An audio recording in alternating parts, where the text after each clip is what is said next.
ডাকসুর জিএস বলছে যে এখানে আমরা কেন কেউই কোড বানাতে পারবে না। আগে হয়তো 6 বছর ধরে ডাকসু ছিল না, কিন্তু এইবার ডাকসু আছে বলে যে ডাকসুর কোড বানানো যাবে না ব্যাপারটা কিন্তু এমন না। যে বিদেশি ডেলিগেটসদের একটা উদাহরণ টেনে এনে রাতের বেলা কোর্টে খেলাটাকে নিয়ে একটা ইস্যু তারা তৈরি করলো, এই জিনিসটা আসলে কোনোভাবেই কাম্য না। ডাকসুর প্রতিনিধি হয়েছে, তাদের কারো সহনশীল হওয়া উচিত। যেদিন আসলে আমাদের ছেলেমেয়েরা এখানে কোড বানাতে আসে ওই দিনই মনে হয় একটু কথাবার্তা হয়েছিল ডাকসু যে ক্রীড়া সম্পাদক আছে ওনার সাথে এবং হচ্ছে যে ডাকসুর জিএস এর সাথে। তো ডাকসু ক্রীড়া সম্পাদক কিছু কথাবার্তা বলে যে উনি হচ্ছে যে ওনারা এখানে কোর্ট বানাবে, ওদের নাকি এটা নিয়ে কাগজপত্র রেডি আছে, কিন্তু উনি কোনো প্রমাণ দেখাতে পারে নাই। একই সাথে ডাকসুর জিএস বলছে যে এখানে আমরা কেন কেউই কোর্ট বানাতে পারবে না। দ্যাট মিনস তাদের ভিতরে এই কোর্ট বানানো নিয়ে কোনো কথাবার্তাই হয় নাই। আমরা প্রতিবারই দেখি যে ক্যাম্পাসের বিভিন্ন জায়গায় এই যে ব্যাডমিন্টন কোর্ট সেটি বানানো হয়। তো হাকিম চত্বরে কিন্তু এর আগে এতগুলো কোর্ট আমি কখনোই দেখিনি, আমার ক্যাম্পাস জীবনে দেখি নাই।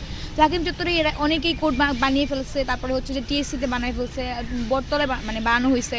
তো সর্বশেষ হয়েছে কি যে এই ডাকসুর সামনে একটা কোর্ট বানানো হয় সবসময়। আগে হয়তো 6 বছর ধরে ডাকসু ছিল না, কিন্তু এইবার ডাকসু আছে বলে যে ডাকসুর কোর্ট বানানো যাবে না ব্যাপারটা কিন্তু এমন না। তো আমরা যখন কোর্ট বানাতে যাই আমাদের কিন্তু এমন না যে অন্য কেউ খেলতে পারবে না, যখন যে খুশি তখন সেই খেলতে পারবে। আমরা তো আর এমন না যে আমরাই খেলবো শুধু সর্বা হয়ে থাকবো, এমন না। আসলে এই যে জুমা যেটা বলো যে দেশি বিদেশি অনেক ডেলিগেটসরা আসেন, তো আমরা জানি যে আমাদের বিশ্ববিদ্যালয়ে 9টা থেকে বিকাল 5টা পর্যন্ত বিশ্ববিদ্যালয়ের সময়, এবং এর বাইরেও ডাকসু খোলা থাকে রাতের 8টা পর্যন্ত। মোটামুটি এটার গেটটা মানে খোলা থাকে এবং যে কেউ চাইলে প্রবেশ করতে পারে, 8টার পর আর খোলা থাকে না। তো আমি দেখলাম যে ওরা 12টা পর্যন্ত সেখানে অবস্থান করে, কিন্তু আমরা যখন কোর্ট বানিয়েছি আমরা সন্ধ্যার পরেই মানুষ ব্যাডমিন্টন খেলে, কেউ বিকালবেলা গিয়ে ব্যাডমিন্টন খেলে না। আমরা কিছুদিন যাবৎ 5-6 দিন হলো যে 8টার পরে যে হচ্ছে যে ব্যাডমিন্টন কোর্ট খোলে আর কি। আমি নিজে এটা সাক্ষী, আমি নিজেও এখানে খেলি। তো সেখানে আসলে ওরা বিদেশি ডেলিগেটসদেরকে এরকম মানে ওরা তো রাতে আসে না, ওদের কাজ তো দিনের বেলা, ওরা অফিস টাইমের ভিতরে আসবে, কথা বলবে, ওদের প্রয়োজনীয় মিটিং করবে।